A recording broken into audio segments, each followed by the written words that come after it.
commencer avec professeur Fatah Zihioua pour nous parler ou essayer de répondre à la question FIV d'abord, point d'interrogation.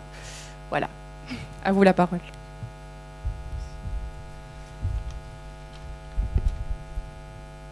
Je tiens tout d'abord à remercier la Société tunisienne de gynéco-obstétrique pour son invitation. Je remercie Madame Faten Hachani qui me sort aujourd'hui le meilleur d'entre nous après le Georges Clooney de l'année dernière. En tout cas, merci pour vos sentiments.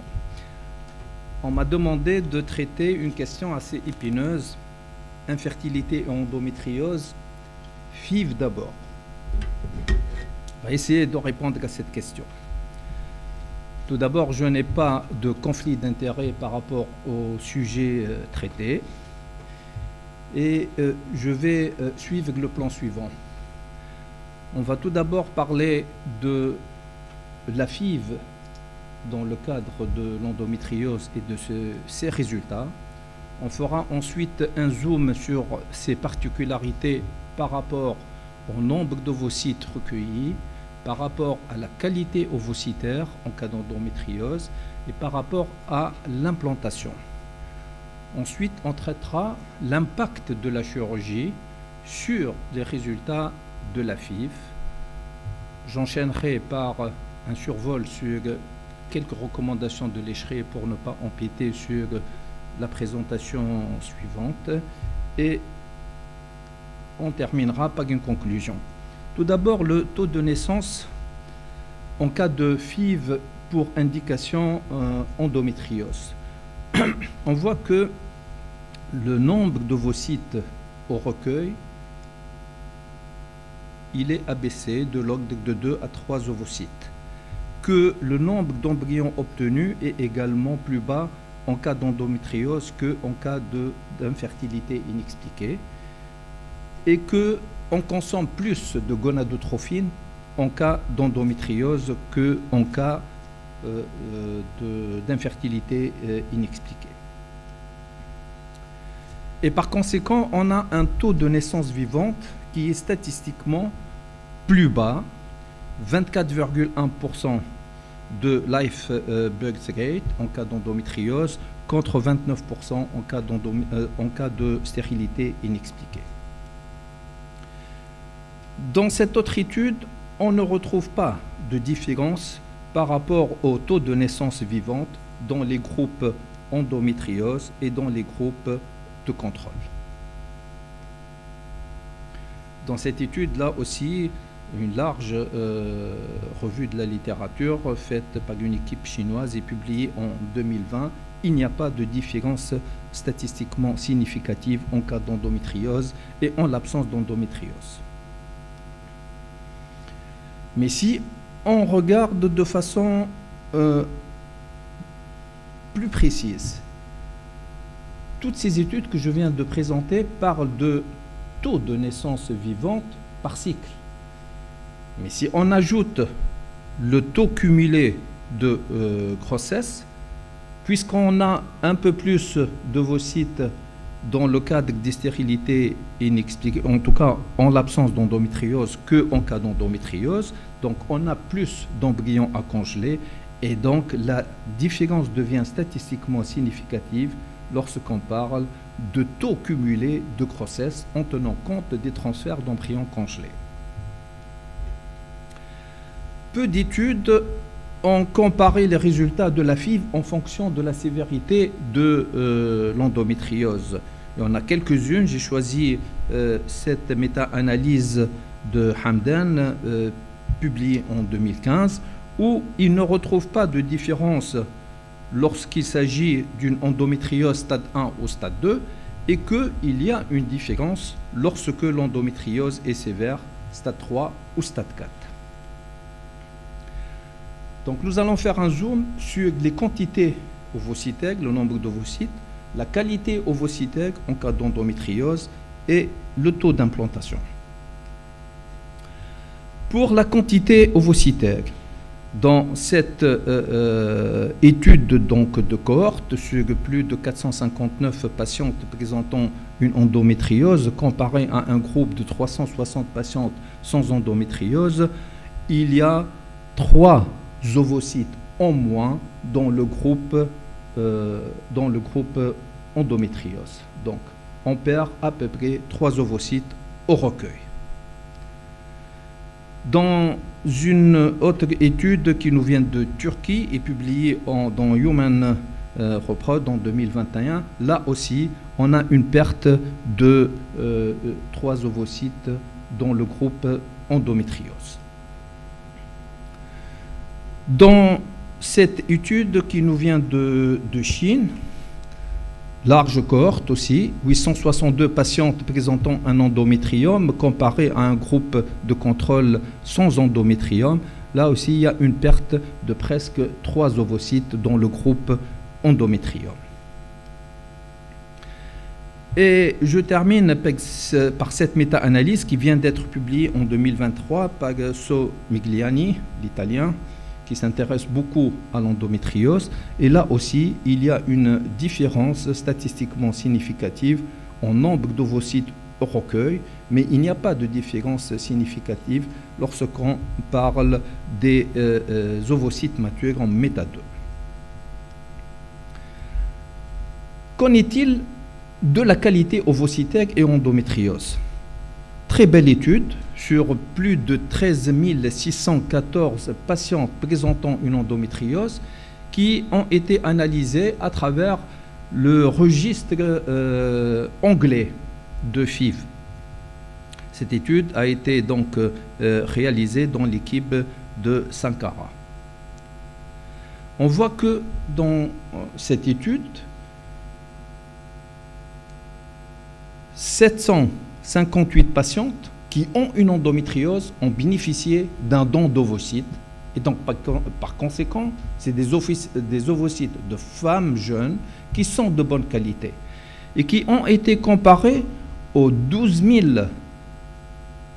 856 patientes qui ont une endométriose et qui ont utilisé leurs propres ovocytes. Et il n'y a aucune différence en termes de grossesse, que ce soit en cycle frais ou en transfert d'embryon congelé. Cette étude nous permet d'être réconfortés dans le sens où l'endométriose n'altère pas la qualité ovocytaire. Nous avons dans notre équipe à l'hôpital Aziz Othman abordé aussi ce sujet et nous avons récemment publié en 2023 un article sur le Journal of Clinical Medicine. Does endometriosis impact the composition of follicular fluid in interleukin 6 et AMH?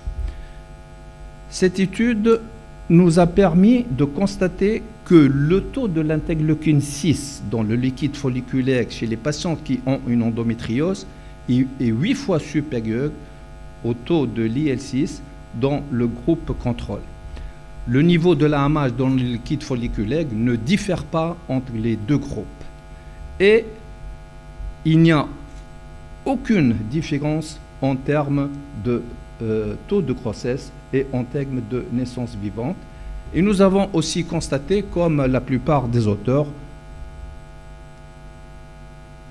1 à 2 ovocytes en moins dans le groupe endométriose que dans le groupe contrôle. Cette étude aussi, qui vient d'être publiée en 2023, nous réconforte quant à l'absence d'impact négatif de l'endométriose sur la qualité embryonnaire. Pour l'euploïdie, il n'y a pas plus d'anéuploïdie chez les patientes qui ont une endométriose et l'euploïdie reste uniquement corrélée à l'âge. Donc pas d'effet négatif de l'endométriose sur l'anéuploïdie. Et pour l'implantation, dans cette étude qui nous vient d'Angleterre, d'une large cohorte de 531 patientes ayant une endométriose et comparée à 737 patientes qui ont une infertilité inexpliquée, le taux d'implantation est plus bas en cas d'endométriose par rapport au groupe de contrôle. Et la différence est statistiquement significative. Si on considère le phénotype de l'endométriose, il n'y a pas de différence par rapport au taux d'implantation, que l'endométriose soit profonde, qu'il s'agisse d'un endométriome ovarien ou qu'il s'agisse d'une endométriose superficielle. Alors, dans cette étude prospective de plus de 202 patientes qui vient d'être publiée aussi par Bourdon en 2022, le taux de grossesse cumulé est plus bas chez les patientes qui ont, en plus de l'endométriose, une adénomiose associée. Et on voit que la différence, elle est statistiquement significative, puisque le taux de grossesse cumulé au bout de la 4e tentative est de 85% en l'absence donc d'adénomiose et de 50% en présence d'adénomiose. Et la différence est statistiquement significative. Et là, cette étude nous réconforte dans la notion que l'adénomiose altère l'implantation. Dans cette étude, il y a 4 facteurs pronostiques importants à considérer dans le cadre de la FIV en cas d'endométriose. Il y a l'AMH inférieur à 2 nanogrammes par millilitre, le compte folliculaire inférieur à 10, et surtout l'antécédent de chirurgie pour endométriose en dehors de l'endométrium et la chirurgie de l'endométrium. Ce sont les 4 facteurs péjoratifs qui impactent négativement les résultats de la FIV. Et dans cette étude de Younes, c'est une revue systématique, une méta-analyse sur l'impact de la cystectomie unilatérale versus la cystectomie bilatérale en cas d'endométriome. Et on voit que le taux de la AMH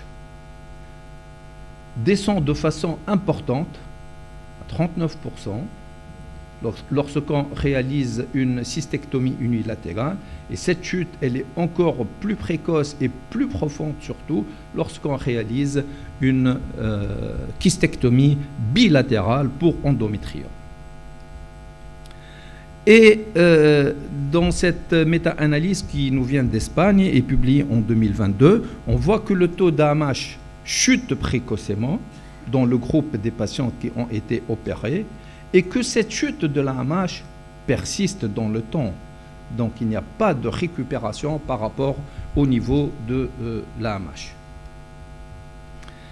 Et dans cette méta-analyse, là aussi, on voit que la quantité des ovocytes après chirurgie, lorsqu'on opère ces patientes, déjà que le nombre d'ovocytes est amoindri avant la chirurgie en cas d'endométriose, on voit que la chirurgie va aggraver la situation et on a une perte en moyenne de 2 ovocytes au recueil.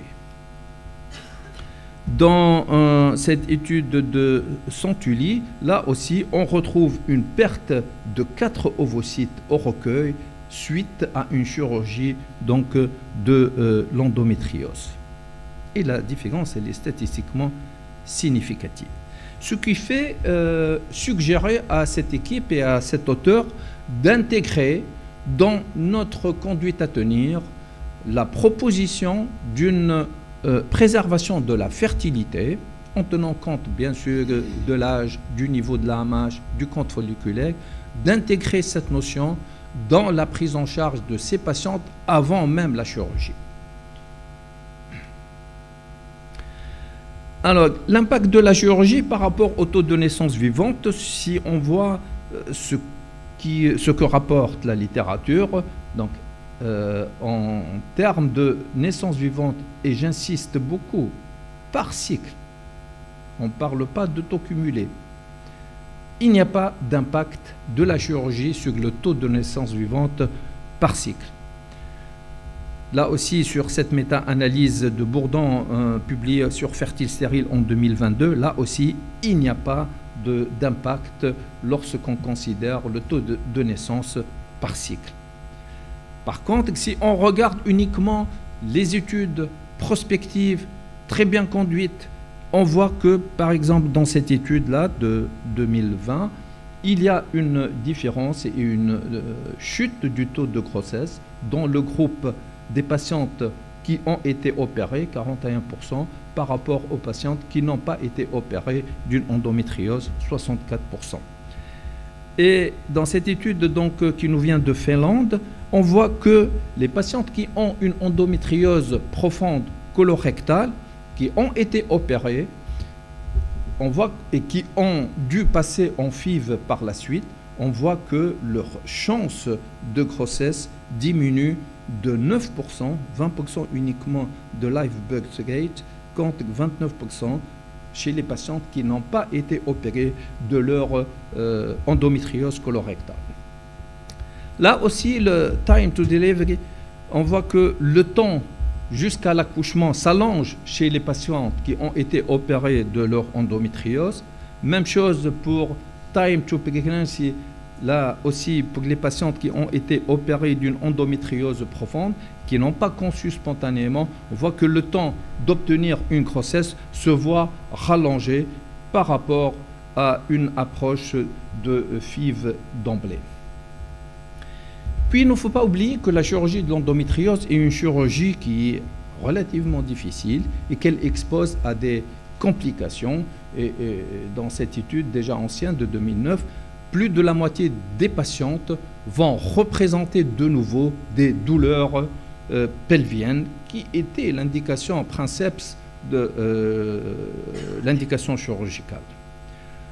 Et on parle de complications qui sont relativement rares, mais qui sont malheureusement relativement graves et sévères. On parle de quoi? On parle de fistule recto-vaginale, on parle de fistule urétero-vaginale, on parle de dysfonction vésico-sphinctérien, on parle de sténose rectale, etc. Ce sont des complications certes rares, mais qui sont graves et qui empoisonnent la vie de nos patientes. Et l'endométriose, il ne faut pas l'oublier que c'est une maladie qui est évolutive. Et même opérée, ces patientes opérées d'une endométriose colorectale ou une endométriose profonde voient dans le temps leurs lésions progresser de nouveau dans plus de 34% des cas. Alors, en cas d'endométriose, est-ce qu'il faut proposer la FIV d'emblée ou la chirurgie? Quelques éléments des recommandations de l'Eshre qui seront détaillés tout à l'heure. Tout d'abord qu'il n'est pas recommandé de proposer de façon systématique une chirurgie pour améliorer les résultats de la FIV en cas d'endométriose stade 1 et 2, et que aussi pour les endométrioses profondes, l'excision chirurgicale de ces lésions n'est pas à proposer de façon systématique pour améliorer les résultats de la FIV, chose qui n'est pas du tout sûre, et il faut que l'indication princeps reste les douleurs chez la patiente et tenir compte aussi du choix de la patiente et de ses préférences. Donc pour conclure, l'endométriose, avant même la chirurgie, il y a moins d'ovocytes recueillis en FIV-XI. Il n'y a pas d'impact sur la qualité embryonnaire et sur le ploïdie, que l'adénomiose associée diminue les chances d'implantation, et que lorsqu'on opère ces patientes et on passe en FIV, il y a une baisse importante de la réserve ovarienne attestée par la chute de la MH. Il y a moins d'ovocytes au recueil, donc à la ponction, que les données restent controversées en termes de naissance vivante. Certaines études disent que c'est la même chose, mais si on tient compte du taux cumulé de grossesse, la tendance est plutôt vers la baisse. Que le time to pregnancy est prolongé lorsqu'on opère ces patientes, que les complications sont graves et que la pathologie endométriose, il ne faut pas l'oublier, une pathologie évolutive, et quand on opère ces patientes, il faut tout faire pour les opérer au bon moment et une seule fois, et prioriser donc le projet parental avant la chirurgie. Donc FIV d'abord, oui, FIV d'abord, et la chirurgie attendra son moment opportun. Merci.